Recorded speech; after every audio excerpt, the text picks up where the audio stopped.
Bonjour Luc. Bonjour Sophie. Alors c'est super. Aujourd'hui, on va dans une étape qui me tient à cœur, c'est celle de choisir en se synchronisant. C'est l'étape Très numéro bien. 4. Donc on est parti, on y va? Oui, on peut démarrer Sophie. Ce qui est intéressant de voir déjà, c'est qu'on s'est synchronisé sur nos couleurs de vêtements. Oui, ben, je ne savais pas que tu allais être en blanc aujourd'hui. Ah ben moi non plus. Donc tu vois, c'est ce que je viens de remarquer. Cool. Et on est en blanc tous les deux. Donc ça, c'est déjà un début de synchronisation. Oui. Alors, c'est quoi finalement se synchroniser? Ouais, c'est la posture. En fait, globalement, il va y avoir une synchronisation. On appelle synchronisation toute attitude, comportement ou également mot verbal ou mots verbaux si on le met au pluriel, qui permettent de se caler entre le vendeur et le client. C'est-à-dire qu'ils vont utiliser ou les mêmes postures, ou les mêmes attitudes, ou les mêmes mots, ou d'un même univers, ou d'une même thématique. Et donc, l'objectif est que le vendeur se cale sur le discours du client et qu'il utilise ou les mêmes postures ou attitudes, comme un peu un effet miroir, mais sans le singer, ou alors en utilisant les mots de l'environnement que le client utilise. Voilà. Mais tout ça, en fait, c'est parce qu'on veut créer des liens. On veut essayer, c'est surtout pour mieux le comprendre. Si on n'a pas un langage commun, c'est difficile de se comprendre, que ce soit dans un couple, dans l'amitié ou dans certaines professions. Il y a un langage spécifique aussi dans la vente et le langage commun se passe dès lors que, dès le départ, on écoute aussi beaucoup le client pour pouvoir finalement mesurer quelles sont ses manières de communiquer de manière à pouvoir se synchroniser à lui. Tout à fait. Donc, en fait, on va voir qu'il y a deux façons très importantes de se synchroniser, le calibrage et l'ancrage. Donc, on va pouvoir aussi finalement construire un rapport de confiance. Plus on a de liens avec quelqu'un et plus la confiance s'installe. Et cette confiance va nous permettre finalement de pouvoir avoir une relation commerciale qui est basée sur des liens très forts et qui va permettre aussi de conclure plus sereinement. Donc, ce fameux rapport de confiance passe par on va chercher peut-être des points communs, des histoires communes, des expériences communes. Tout à fait. En fait, tous les univers qui vont être concernés par ces points communs, ça va être la famille, les loisirs, le social, la culture, comme tu l'as dit, les enfants, quand on en a. Voilà. Tous ces points communs que l'on peut aller chercher à travers nos expériences de vie vont être les points communs et de la création de notre proximité avec le client. Et tu vois, le premier achat que j'ai fait masqué quand j'étais acheteuse, hein, et je suis allée voir un vendeur et j'avais très très peur puisque voilà, euh, pendant le confinement, j'ai fait un achat et au final, j'ai pu avoir quelqu'un qui, en fait, j'avais un peu de mal avec le masque, j'avais un peu de mal avec toutes les procédures parce que voilà, on n'avait pas l'habitude et il a joué de compassion, il m'a dit pour nous aussi c'est pas évident les premiers temps, etc. Et le fait de se caler à moi, je me suis sentie comprise, écoutée, et puis ça nous a créé tout de suite un point commun. Donc on a parlé aussi du confinement tous les deux. Et dès le départ, ça m'a mis en confiance en fait. Effectivement, ça demande de s'adapter parce qu'effectivement, comme tu l'exprimes, le port du masque comment dire, va apporter un obstacle à la communication. Et effectivement, il faut se servir aussi de cette difficulté de communiquer avec son client ou le client vis-à-vis du vendeur pour dire, ben voilà, on est dans la même, entre guillemets, on est dans la même galère, on essaye de se comprendre et chacun fait un effort pour être à l'écoute de l'autre en gérant cette difficulté de communication qu'est le masque. Alors, pour le vocabulaire aussi, si on doit tutoyer, si on ne doit pas tutoyer, vous voyez, etc. Mais en fait, là-dessus, la synchronisation, c'est que effectivement, la plupart du temps, on vous voit. Tout à fait. Dans les Et relations commerciales, effectivement, l'action est mise, bien sûr, par défaut, sur le vouvoiement, parce que c'est le vouvoiement qui représente la notion de respect et de considération du client, enfin, du vendeur vis-à-vis du client. En tous les cas, c'est comme ça que c'est défini. C'est un code. Ça dépend aussi des régions. Il y a des régions où le tutoiement est direct. Vous avez certains domaines où il y a dans l'ensemble un tutoiement direct. Et effectivement, ben, on se cale, mais on n'impose pas quelque chose. Tout à fait. C'est-à-dire que c'est à partir du moment où le client part dans le tutoiement que vous avez, enfin, si vous voulez vous synchroniser, c'est d'utiliser le tutoiement à ce moment-là. Voilà. Donc, pour le reste, donc on va dire le contexte commun, c'est-à-dire les expériences similaires, les passions similaires, etc., n'allez pas inventer n'importe quoi pour pouvoir créer, il faut que ce soit sincère. Hein, si vous n'êtes pas sportif et que ouais, ça va sentir faux, c'est pas bon non plus. Donc, soyez sincère dans la démarche. On a toujours plus ou moins des points communs avec les personnes. Du coup, ben moi, je te propose d'aller un petit peu plus loin et d'expliquer un petit peu des choses complexes qui se passent dans la tête selon une méthode très particulière et elle est très peu enseignée dans la vente, mais elle permet de déterminer quel style de façon de penser on a à partir de son cerveau. Très bien, passionnant.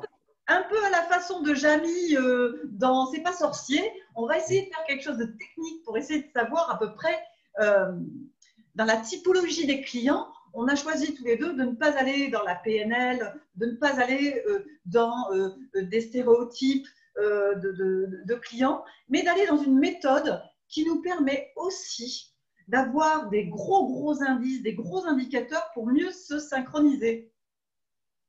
Très bien. Alors, on va commencer par les personnes qui ont finalement une tendance à utiliser plus leur cortex. Et ces personnes sont plutôt quoi, en fait, Luc? Mais c'est des personnes qui vont être plus réfléchies.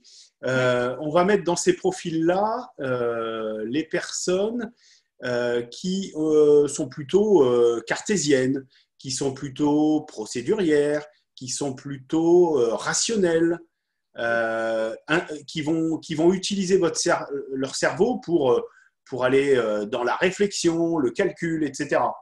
Donc, c'est vraiment des personnes qui sont, à la base, on le définit comme cartésiennes. Et donc, ils ne sont pas vraiment dans l'instant présent, c'est-à-dire qu'ils ont déjà l'idée de la prochaine question, l'idée de la prochaine étape, et c'est difficile de poser dans le temps. Hein. Exactement. C'est plutôt des personnes qui vont être dans l'anticipation, dans la réflexion par rapport à la relation avec leurs clients. Ensuite, on a les limbiques, puisque c'est juste en bas. Et les limbiques sont plutôt, vu que les cortex sont secondaires, les limbiques sont plutôt primaires. En fait, ça n'a rien de négatif. Hein. Ça ne veut pas dire que l'un est supérieur à l'autre. Hein. C'est primaire dans le sens lié plutôt à des choses simples, directes. Ils préfèrent des choses essentielles, aller à des choses émotionnelles. Oui, tout à fait. On dit souvent que les limbiques ont aussi un lien parce que, avec le ventre. Pourquoi? Parce qu'on dit souvent que le ventre est le registre, on dit toujours que c'est le deuxième cerveau, et en fait, il est relié au limbique. Pourquoi? Parce que c'est le registre des émotions. En tout cas, avec eux, il faut partager des sentiments, des sensations. Si vous faites des ateliers de 5 sens, c'est-à-dire faire voyager votre client sur les sensations de toucher, les sensations d'odeur, le climat, etc. Ils sont très sensibles, mais aussi leur parler de leur famille, de leur plaisir, voyager dans cet univers-là avec eux, parce qu'ils seront très à l'aise, tout ce qui va être de l'ordre de l'affectif va leur parler. Et je pense que c'est ce qui fonctionne entre nous, Sophie, parce que pour vous donner un exemple, à vous qui nous observez, si vous voulez, Sophie, elle, fonctionne plus avec le cortex et moi, je fonctionne plus avec le limbique. Et donc, c'est ce qui fait aussi qu'on fonctionne très bien en complémentarité avec Sophie. Et oui. Du coup, il y a aussi le cerveau gauche et le cerveau droit. Alors, on va expliquer un petit peu par rapport à ces deux différents lobes. Tu commences par le droit? Oui, si tu veux. Donc le cerveau droit, effectivement, en fait, c'est moi, il me caractérise, donc je peux en parler facilement. Il est créatif, il est artistique, il va toujours tenter de créer des choses originales ou de sortir des sentiers battus. Il a l'intelligence du cœur parce que moi, je m'inscris complètement dans la relation, dans le sensoriel, le fait de toucher le bras, par exemple, de mes clients ou l'épaule, alors sans rentrer et en le faisant avec respect et de considération, mais c'est des personnes qui aiment toucher l'autre. Il y a aussi un côté audacieux à entreprendre, à mettre en place de nouveaux projets et du coup à oser faire les choses. Donc, c'est toujours ces profils qui vont créer avec de l'innovation. Ils vont être très impliqués dans l'humain, dans le social, dans la relation avec les autres, faire en sorte que est-ce que vous êtes bien, est-ce que vous êtes bien installé, etc. Se soucier des autres dans la considération. Et puis, ils sont là aussi pour travailler l'imaginaire, la créativité, et faire rêver. Et l'idée, c'est effectivement de projeter le client dans la relation commerciale. Quand on a un cerveau droit devant soi comme client, c'est de le projeter dans sa réalisation de projet. C'est ce qui va lui permettre à lui de complètement s'exprimer et de le projeter dans l'achat. Tout à fait. Alors moi, j'ai pas mal de gens qu'on a formés tous les deux, surtout pendant cette période, qui m'ont fait la réflexion quand on a travaillé sur ces sujets-là. Ils m'ont fait la réflexion sur, mais en fait, c'est un peu caricaturé. Mais le but du jeu, c'est de ne pas dire c'est bien, c'est pas bien, etc. Ce sont des tendances, hein, ça n'a rien de. C'est-à-dire que tu parlais tout à l'heure de toucher. Eh bien, on peut dire que dans ce contexte de crise où on a ce besoin de toucher le tactile, etc., on est frustré un petit peu parce que, pour le coup, on avait l'habitude d'échanger de cette manière et il faut revoir au grand maximum pour pouvoir encore être naturel et continuer à être bien dans sa relation. Exactement. Mais tu as tout à fait raison de rebondir sur ce point-là, qui est crucial dans cette période de Covid. C'est qu'effectivement, le cerveau droit, il va être frustré par rapport à cette situation. C'est que lui qui a envie de faire la bise, toucher, serrer la main. Il y a énormément de frustration parce que le Covid aujourd'hui, exactement, fait qu'on se protège et ça crée de la frustration et peut-être aussi de l'agressivité ou de l'introversion par rapport à ces cerveaux droits dans cette période de Covid que nous vivons. Et donc, effectivement, j'ai beaucoup, tout comme toi, croisé ce genre d'acheteurs aussi, qui étaient plutôt cerveau droit, des vendeurs plutôt cerveau droit. Et certains vendeurs me disaient, mais je ne sais pas pourquoi, moi, à chaque fois, les clients me font la bise. C'est eux qui me font la bise ou c'est eux qui me serrent la main? Mais c'est parce que justement, en étant cerveau droit, on émane des indices, le client le sent et ça l'amène en fait à une relation comme ça aussi. Oui, tout à fait, tout à fait. Et alors, les cerveaux gauches, Sophie? Les cerveaux gauches sont plutôt cartésiens. Ils ont une intelligence de corps et en fait, ils sont tournés vers le passé. Ça les rassure. Hein, donc, ils sont plutôt scientifiques et techniques. Ils aiment beaucoup avoir des réponses précises. Hein. Si, par exemple, dans les caractéristiques du produit, les choses ne sont pas claires, ça va être difficile de convaincre le client qui n'a pas compris l'utilité, par exemple, ou le bénéfice client par une preuve. Hein, et donc, il faut beaucoup lui prouver les choses et être structuré. Hein. Il n'aime absolument pas que ça parte dans tous les sens. Il a besoin d'une organisation, sinon ça le perturbe. Donc, il aime les méthodes à argumenter hein, pour l'acheteur et si c'est un vendeur qui est plutôt cerveau gauche, il va convaincre en étant assez bref, concis, organisé, tranché et clair. Donc, il va prendre des méthodes raisonnées, très claires et très percutantes. Et pareil pour un client, finalement, qui a besoin d'entendre ça. Alors, c'est vrai que maintenant, on va prendre le cas où toi, Luc, tu es un cerveau droit, un client cerveau droit, et moi, je suis une vendeuse cerveau gauche. Je dois donc m'adapter à toi. Ce n'est pas l'inverse. Exactement. C'est-à-dire que tout mon argumentaire, toute mon adaptation, ma synchronisation doit se faire en fonction de toi. Je dois finalement mettre un peu en deçà ce que je suis moi. Je dois être caméléon et aller vers toi en majorité. Ça ne veut pas dire que je dois oublier la structure, etc., etc. Je dois privilégier les actions à mettre en place vers ton côté. Tout à fait. Donc, tu vas développer des côtés relationnels, des côtés émotionnels pour me sensibiliser. Bien sûr. Alors, vous avez des quiz sur les supports pour pouvoir savoir si vous êtes plutôt cerveau droit, cerveau gauche. Hein, donc, vous pouvez remplir ces cases-là pour pouvoir déterminer si oui ou non, vous déjà en tant que vendeur ou en tant qu'acheteur, savoir si c'est la même chose. En général, ça devrait être la même chose. Oui, mais si vous avez beaucoup, finalement, de clients qui sont plutôt ça ou ça, essayez de repérer les critères, les exemples de comportement qu'on vous a mis là et ici pour le cortical et le limbique. Du coup, on a un point à faire avec un pont de la conférence qui va vous expliquer certaines choses. À quoi ça sert en fait de savoir ça? Alors, est-ce qu'on est parti? Est-ce qu'on peut l'écouter, Luc? Ah oui, oui, allons-y. Allons-y.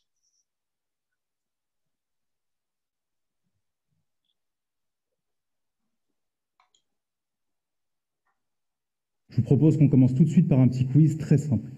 Ceux qui ont un ordinateur chez eux, lèvent la main. Comme ça, on est tranquille. OK. Donc, parmi tous ces gens, donc tout le monde qui ont un ordinateur, quels sont ceux qui pensent qu'ils ont des virus dans leur ordinateur? Il rame un peu, il est plus aussi rapide qu'au début, levez la main. OK. Quels sont ceux qui ont lu toute la notice, les 220 pages de A à Z, avec tous les raccourcis clavier, etc. Donc, à part madame, personne. Donc, vos notices sont comme la mienne, avec plein de poussière dans la bibliothèque, c'est bien ça? OK, tout va bien. Et quels sont ceux qui ont installé des logiciels? Word, Excel, Candy Crush, etc.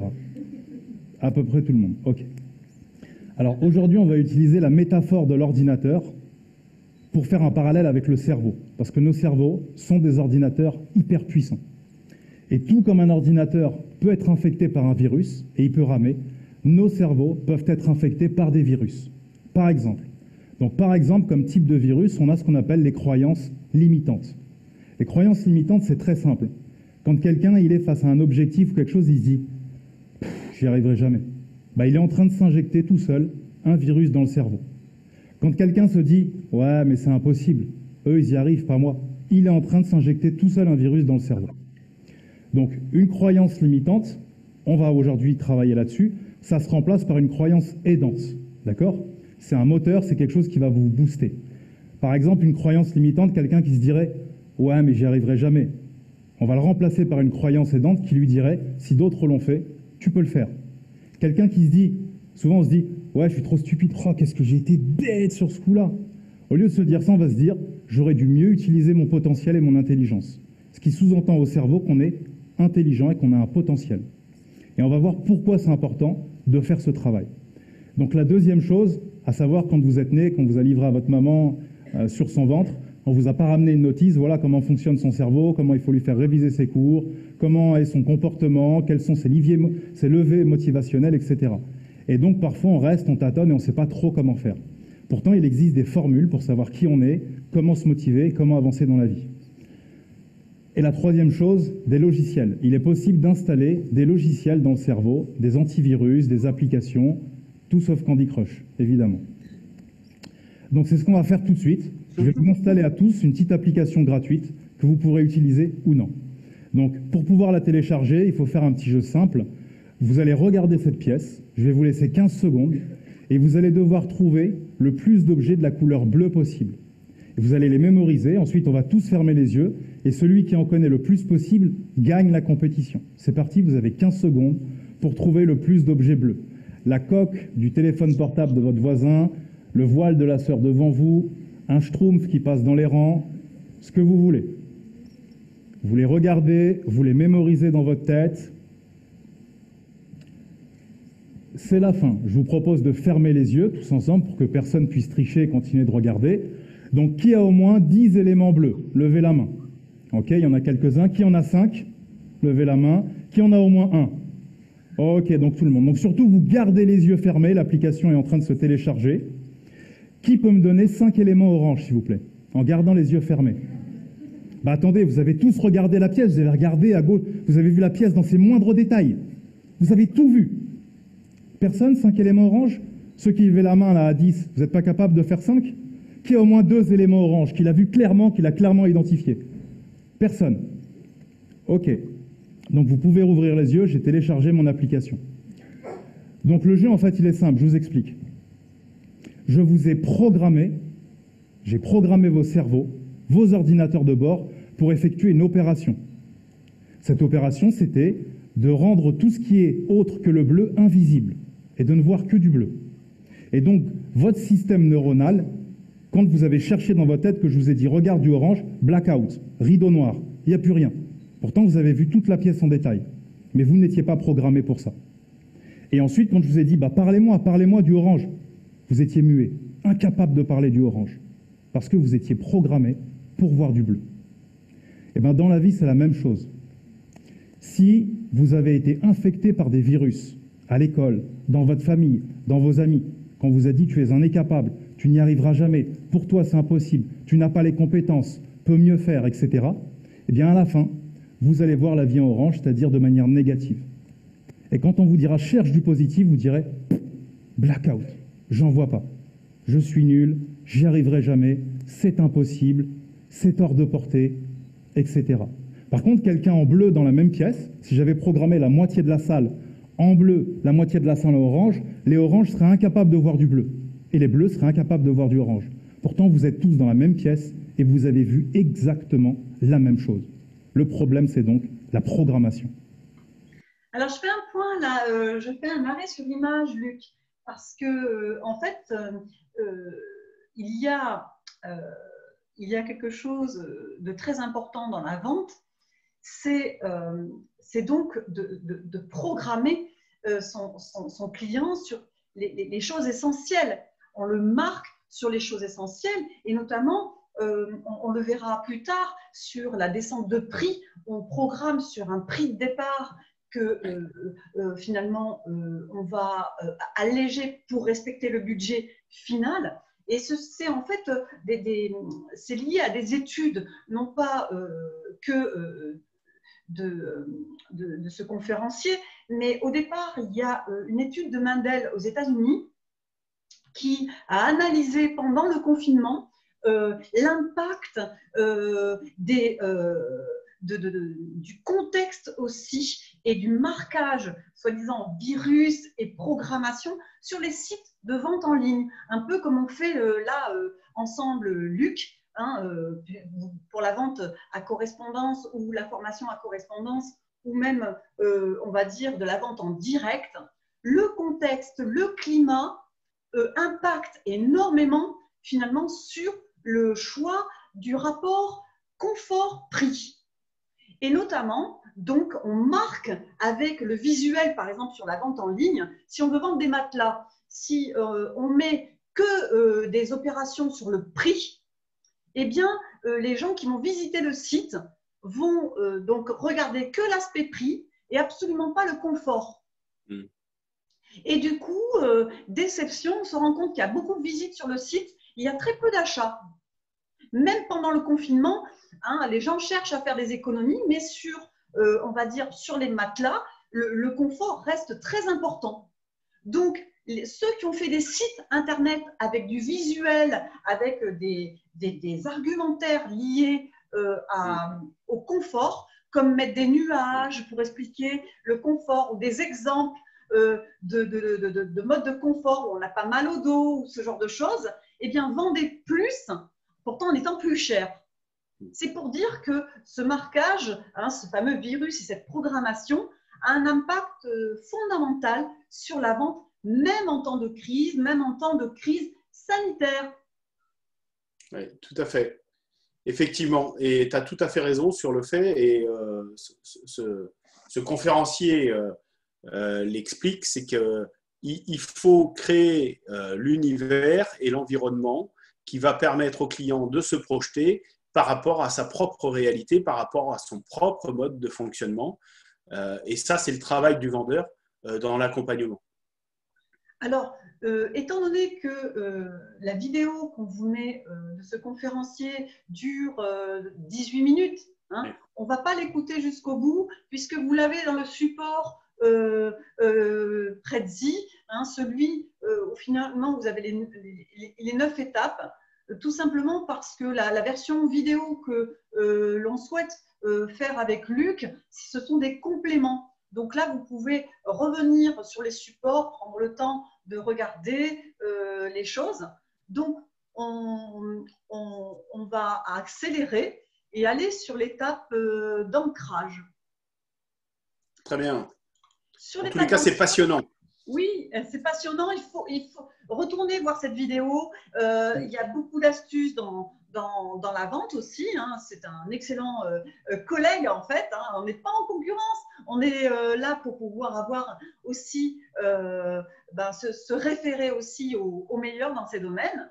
L'ancrage, c'est quoi, Luc? Ah, c'est très intéressant l'ancrage.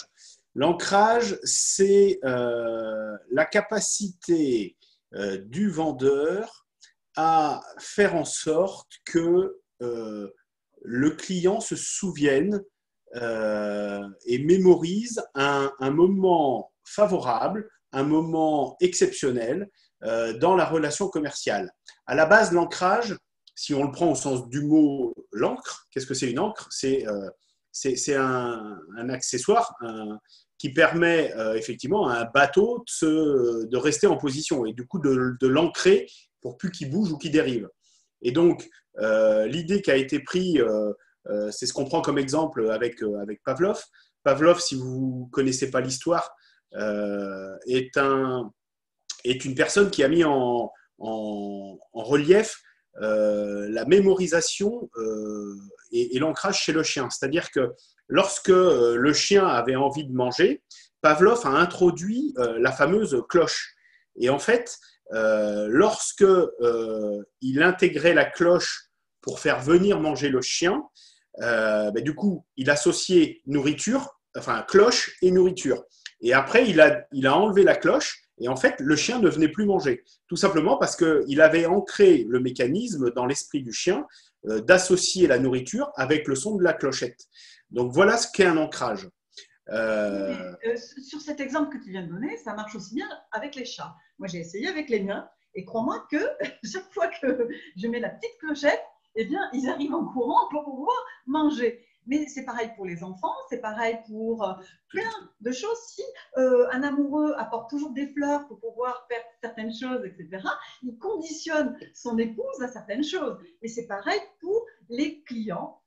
Donc, on a en fait un système de conditionnement. On conditionne les personnes et ils s'habituent très vite. Hein. Oui, j'ai vu que tu as passé des messages à ton mari sur l'histoire des fleurs. Hein. Du coup, en fait, cette théorie hein,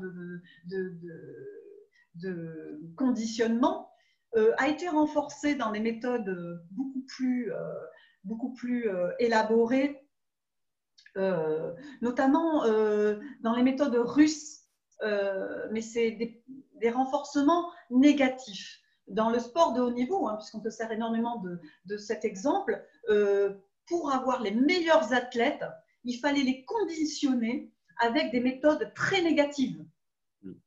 Et ça partait des méthodes intrinsèques et notamment donc des récompenses à la clé. Hein. Donc c'était du renforcement négatif avec des récompenses à la clé. Des fois, on faisait finalement pour des athlètes de haut niveau, on leur donnait à manger qu'après avoir fait les exercices.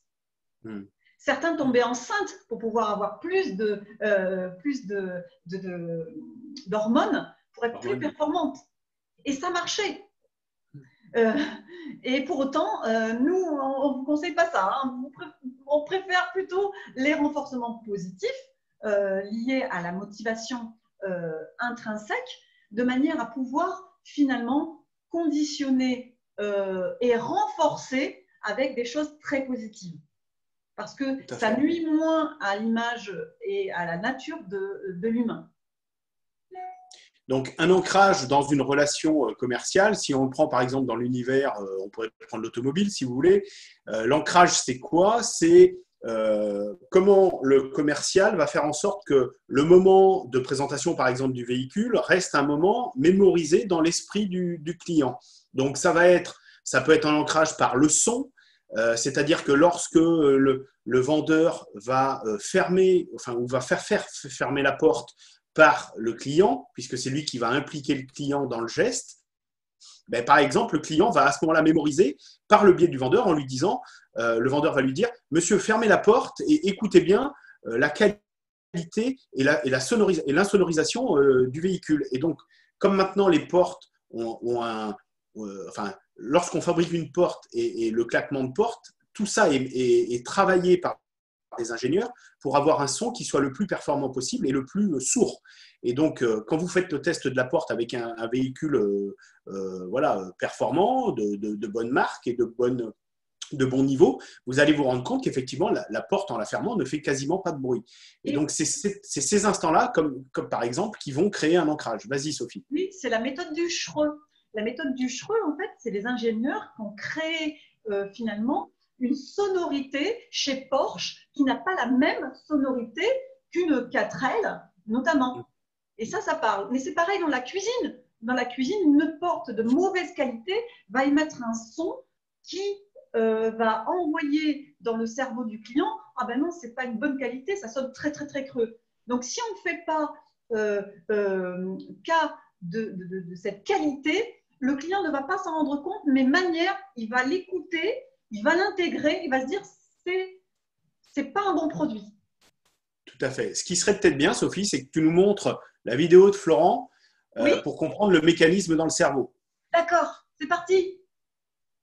J'étais un petit jeune qui arrivait et quand on arrive face à des mecs comme ça qui te font rêver pendant des années et de se dire qu'il faut les battre, c'est compliqué. Thomas utilise alors la PNL, programmation neurolinguistique, une technique qui consiste à identifier l'état d'esprit dans lequel Florent réalise ses meilleures performances afin qu'il puisse s'y plonger sur commande juste avant la course. Première étape, identifier l'état émotionnel optimum du sportif. Pour Florent, c'est le sentiment d'être plus fort que tout le monde.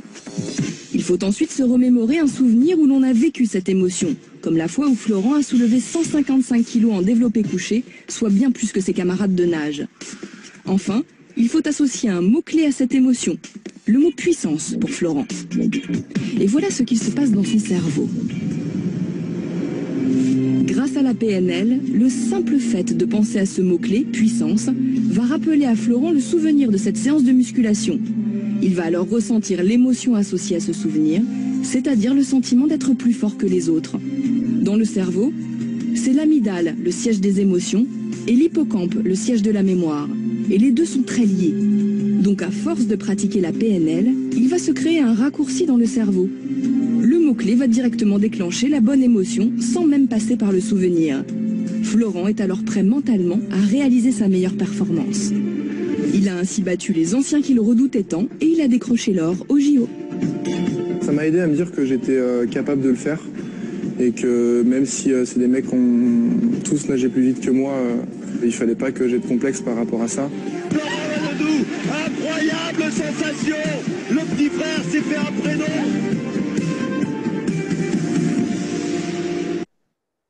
Donc là, on a un sujet qui me tient à cœur, Luc, Oui. parce que en fait, moi, je suis sportive de haut niveau.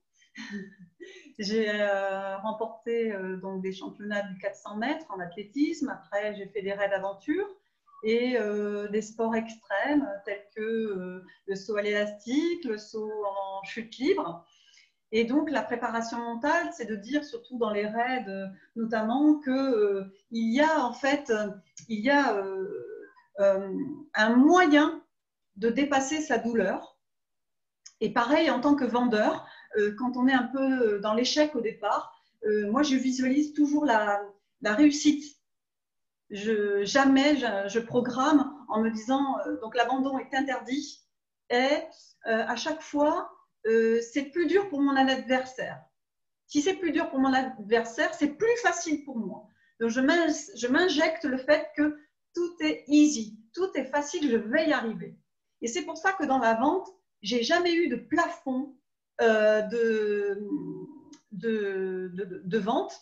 C'est-à-dire que j'ai dépassé des scores, que ce soit en magasin ou en foire ou dans certains domaines, parce que je n'ai jamais émis de limite.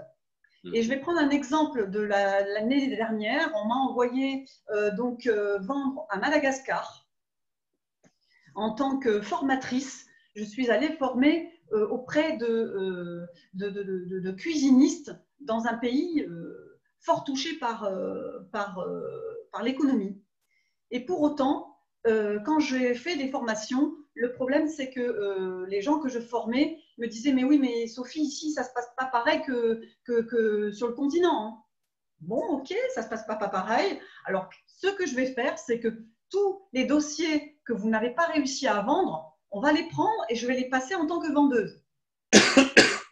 Vous serez à proximité de moi, vous observerez, soit vous rangez les choses, vous écoutez pour ne pas perturber le client. Donc, j'ai repris 5 personnes, donc 5 clients. Une a refusé de venir hein, parce que j'étais blanche, déjà une. Et sinon, sur les 4, eh bien, j'ai réussi à vendre 5 cuisines, Luc. Parce que sur le 4e, je lui en ai vendu 2 pour sa raison secondaire. Et en 3 jours, j'ai fait 85 000 € de chiffre d'affaires en 3 jours. Or, en France, même pour faire ce chiffre-là, eh bien, c'est extrêmement difficile dans le mois. Donc, j'ai réussi à le faire, non pas par coup de baguette magique, je n'en ai aucune, j'ai toujours pourtant prié pour en avoir une, mais c'est parce que j'ai utilisé des techniques que j'ai partagées avec mes élèves pour pouvoir leur prouver que c'est possible, il n'y a pas de limite, on peut y arriver. Et effectivement, ça permet aussi de ne jamais se limiter et d'aller toujours plus haut. On est capable, que ce soit même jeune vendeur ou plus expérimenté, vous ne mettez pas de limite, vous ne mettez pas de plafond, vous pouvez y arriver. Sinon, eh bien, vous n'évoluerez pas. Passionnant. Donc, effectivement, on voit bien qu'ici, l'ancrage, il est indispensable dans la performance, dans la réalisation, que ce soit vous en tant que vendeur, mais que ce soit aussi dans la relation commerciale par rapport à l'objectif que vous fixez avec votre client. Donc, intéressez-vous à ces techniques-là parce qu'elles sont passionnantes et elles vont vous permettre de réaliser des résultats hallucinants. Alors, la deuxième technique, c'est le calibrage. Tout à fait. Tu veux en parler ? Ok, avec plaisir. Donc, le calibrage, qu'est-ce que c'est ? C'est la façon dont va s'exprimer votre client. Donc, l'idée est d'analyser et de détecter la façon dont s'exprime votre client. Et derrière, l'idée est de pouvoir être sensible aux signaux verbaux et non verbaux que votre client va utiliser. Donc, ça va être, par exemple, ici, on va être sensible à ce qu'on va appeler le VACOG. S'il y en a à qui ça parle, l'idée du VACOG, c'est le visuel, auditif, kinesthésique, gustatif et olfactif. Ce sont les 5 sens En fonction de l'utilisation de certains mots, vous allez vous caler et vous calibrer sur les mots utilisés par votre client. Donc, par exemple, moi, je sais que je suis quelqu'un de visuel. Donc, je vais être sensible au mot « regarder », je vais être sensible au mot « je vais vous montrer », etc., etc. Tout ce qui va être de l'ordre du registre du visuel va m'intéresser. Et donc, si j'ai un vendeur en face de moi, ben, lui, il va devoir s'adapter à ce vocabulaire-là et mettre en théâtre, enfin mettre en scène tout l'accompagnement pour qu'il puisse me montrer et me faire visualiser mon prochain achat, la projection de comment je vais l'utiliser, etc., etc. Mais on est d'accord que, bon, on ne va quand même pas imiter l'autre, on ne va pas le singer. Non, non, pas du tout, pas du tout. Là, effectivement, l'idée est de pouvoir s'adapter en fonction de la… Alors, le singer, tu prends l'aspect non-verbal, c'est-à-dire les postures et les attitudes, mais le calibrage, oui, effectivement. Mais l'idée, effectivement, c'est qu'à un moment, vous pouvez très bien, si votre client, par exemple, a les bras croisés, vous pouvez de manière très naturelle aussi croiser les bras. Si après, effectivement, il a une posture où il a les bras le long du corps, mais vous avez aussi le bras le long du corps. Mais encore une fois, on n'est pas dans le singer, mais on le fait par petites gouttes, par petits tests au fur et à mesure de l'entretien. Mais surtout avec des gens timides. Les gens timides ont des postures très particulières. Si vous montrez trop d'assurance, ça va encore plus le complexer. Tu as raison.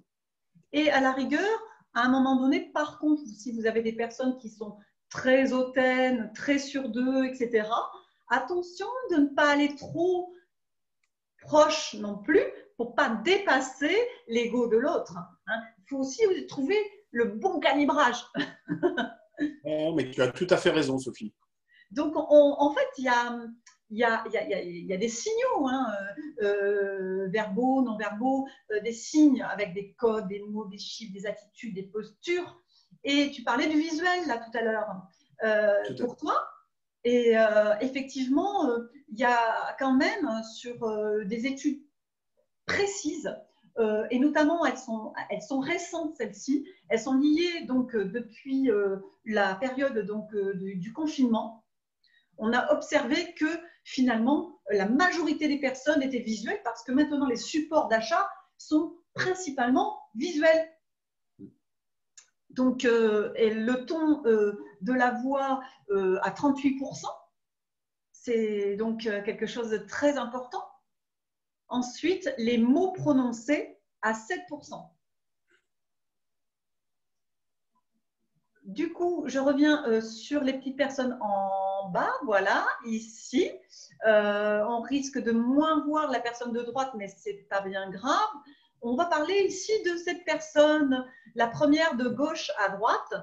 L'attitude d'une personne qui est finalement avec la tenue comme ceci, les bras croisés légèrement, les jambes croisées, donc avec une attitude qui est fermée pour la communication. Donc là, effectivement, ces postures-là, elles montrent bien que la personne est dans une forme d'introversion, c'est-à-dire qu'elle ne veut pas se livrer. Et le fait que les jambes soient croisées, légèrement les bras par rapport à la posture, très serré, le bras très près du corps, fait que voilà, la personne ne va pas se livrer facilement et du coup, elle n'est pas complètement ouverte à la relation commerciale. Donc là, ça veut dire qu'il va falloir rassurer, il va falloir aller chercher les motivations de la personne pour qu'elle s'exprime au maximum, pour que vous puissiez avoir des leviers de communication et des leviers d'information pour pouvoir argumenter et orienter votre vente. Donc la question qu'on peut se poser, c'est que finalement, une personne si fermée que ça, est-ce qu'elle est vraiment très claire? Et au final, est-ce qu'elle peut avoir une petite tendance à mentir? Est-ce qu'on peut lui faire confiance? Vous voyez? Donc du coup, cette posture, sans le faire exprès, on va parler finalement du jeune homme, là à côté, avec les pouces dans la poche, avec les écouteurs et finalement les lunettes de soleil. Est-ce qu'il n'est pas finalement soit complètement, s'il ne cache pas quelque chose, genre j'en ai rien à foutre, ou soit menaçant, je ne sais pas. Mais c'est vrai que ça ne met pas en confiance. Oui, tout à fait. Il y a le fait qu'on ne puisse pas voir les yeux, ce que réellement les yeux expriment, puisqu'on a beaucoup d'informations à travers les yeux. Le fait qu'ils soient très décontractés. Et puis, on voit effectivement que l'orientation des pieds, qui est très intéressante, alors menaçant ou pas, mais en tous les cas, il n'est pas orienté vers vous. Un client qui aurait cette posture-là, s'il n'est pas complètement tourné vers vous, c'est qu'il est intéressé par quelque chose d'autre. Mais en tous les cas, pas par votre discours et pas par votre produit. Donc, il n'est pas complètement en écoute. Moi, j'en ai eu un comme ça, Luc. Ouais. Il est arrivé dans un magasin à 7h moins le quart avant la fermeture. Wow. Alors, il est arrivé, il s'est bitché devant le magasin, alors que c'était interdit. Il a bien montré qu'il avait beaucoup de sous et il a bien montré, il s'est pété avec ses lunettes, etc., etc. Et en fait, je ne l'ai pas jugé du tout. J'ai essayé d'écouter, j'ai essayé de comprendre pourquoi il était comme ça. Et en fait, c'est une personne qui venait d'un milieu très, très simple et qui a réussi dans la vie. Et il avait besoin de reconnaissance et de montrer qu'il réussissait enfin dans la vie. Son ego avait besoin de montrer au maximum que finalement, il avait réussi tout seul à gagner tout cet argent. Donc, il y avait une raison profonde. Attention de ne pas finalement les juger très, très vite. Ils sont peut-être au départ comme ça, mais à vous de comprendre pour pouvoir vous adapter. Très intéressant comme exemple. Alors, on va parler du deuxième, parce que moi, le deuxième m'intéresse beaucoup, parce qu'il y a beaucoup de vendeurs qui ont cette posture, et notamment aussi les patrons. Et quand vous regardez tous les sites de formation ou les sites de patrons, vous avez une photo comme ça avec les bras croisés. C'est devenu à la mode, Luc. Oui, tout à fait. Il y a une notion de posture professionnelle. Oui, mais qu'est-ce qu'elle peut inspirer malgré tout? En tous les cas, elle exprime quelqu'un qui a les bras fermés. Alors, on dit toujours que lorsqu'on est orienté sur une photo professionnelle vers la droite, là, comme laisse monsieur, ça montre qu'on se projette vers l'avenir. Oui. Si on était tourné vers la gauche, on dit souvent qu'on est tourné vers le passé. Donc déjà, effectivement, c'est une première information que vous pouvez prendre. Après, effectivement, le fait d'avoir les bras croisés comme ça fait que ça renvoie une posture relativement fermée. Maintenant, bon, il est bien habillé, il est propre sur lui, il a une cravate. Donc, c'est quelqu'un qui semble avoir une réussite professionnelle, en tous les cas, qui vit dans un cadre professionnel voilà, où il y a des codes vestimentaires très, très forts, avec cravate. On arrive maintenant dans des milieux où la cravate disparaît quand même, mais il y a encore des milieux comme la banque, comme l'automobile dans certains secteurs où, par exemple, la cravate, le financier, la cravate est encore présente.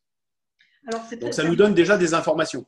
C'est de plus en plus rare. Hein. Elle a disparu, cette cravate. Elle disparaît au fur et à mesure, effectivement. Elle commence à disparaître. Dans tous les mondes, dans tous les business, et même les chaussures vernies, etc. Bref, qu'importe. Ce que je veux dire par là, Luc, c'est que nous, on a eu beaucoup de vendeurs qui sont arrivés les bras croisés et sceptiques, parce qu'ils avaient peur finalement que la formation ne leur apporte rien. Donc au départ, c'était comme ça, montrez-nous, vous, ce que vous allez nous apporter. Êtes-vous crédible? Êtes-vous en mesure de, finalement, avez-vous suffisamment d'expérience? Ou êtes-vous des théoriciens qui allons, où vous allez nous livrer un savoir qu'on connaît déjà et qui va nous servir à rien? Donc, moi, j'ai souvent accepté finalement d'avoir des personnes qui sont sceptiques au départ, mais mon travail, c'est de les convaincre. Donc, soyez ouverts finalement, même si vous avez ça, ça vous donne des indices.